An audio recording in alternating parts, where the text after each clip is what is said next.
간밤에 새로 들어온 소식과 사람들의 관심을 끈 뉴스를 전해드리는 뉴스 열어보기 시간입니다. 먼저 파이낸셜 뉴스입니다.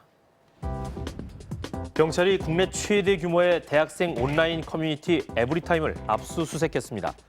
커뮤니티에 우울증을 호소하는 글을 올렸다가 악성 댓글에 시달린 여대생이 극단적인 선택을 한 사건을 두고 경찰이 용의자 IP 주소 등을 확보하는 작업에 착수한 건데요.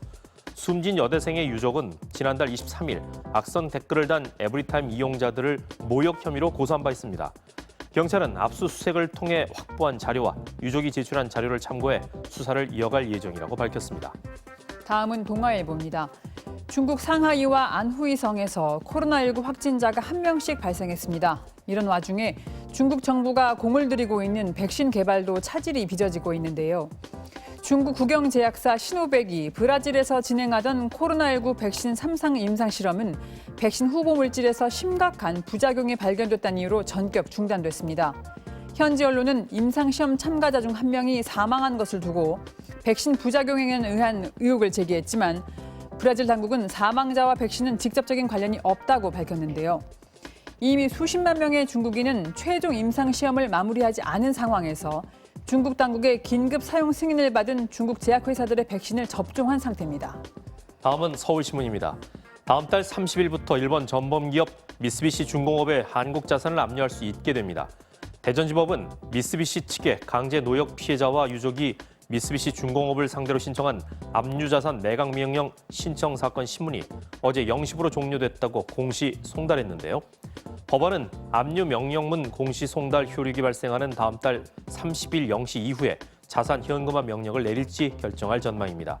하지만 일본 정부는 계속해서 한국의 사법 절차는 국제법 위반이라고 주장하고 있고 피고 기업 중 한 곳인 일본 제철에 대한 압류 명령 결정 공시 송달 효력이 발생한 이후부터는 한국에 대한 압박 수위를 높이고 있는 상황입니다. 매일경제 살펴봅니다.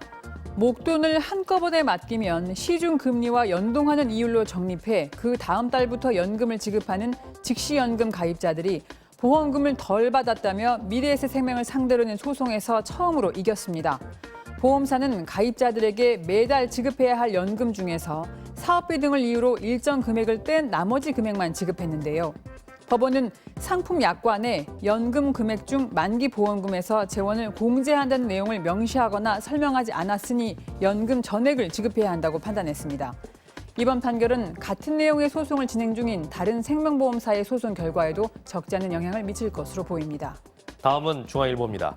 서울시가 다음 달부터 3차로 이상 도로의 맨 오른쪽 차로를 자전거, 전동 킥보드 같은 개인형 이동장치가 이용할 수 있도록 하는 지정 차로제를 추진합니다. 현행 시속 25km인 자전거와 전동 킥보드의 속도 기준을 시속 20km로 제한하는 방안도 함께 추진하는데요. 서울시 보행정책팀장은 차로를 별도로 지정해서 승용차 속도를 시속 20km 이하로 줄이고 자전거와 함께 이용하도록 하면 전동 킥보드가 보도로 올라오는 비율도 낮아질 것이라고 말했습니다. 끝으로 한국일보입니다. 공익직불금이 지급되기 시작하면서 장마로 신음하던 농촌에 훈풍이 불고 있다고 합니다. 올해 처음 도입된 공익직불제는 농업활동과 함께 공익기능을 증진하도록 정부가 농업인에게 보조금을 지원하는 제도인데요. 기존에 있던 직불금 제도를 개편하면서 공익직불금 수령액은 소농과 단일 영농을 중심으로 크게 늘었습니다.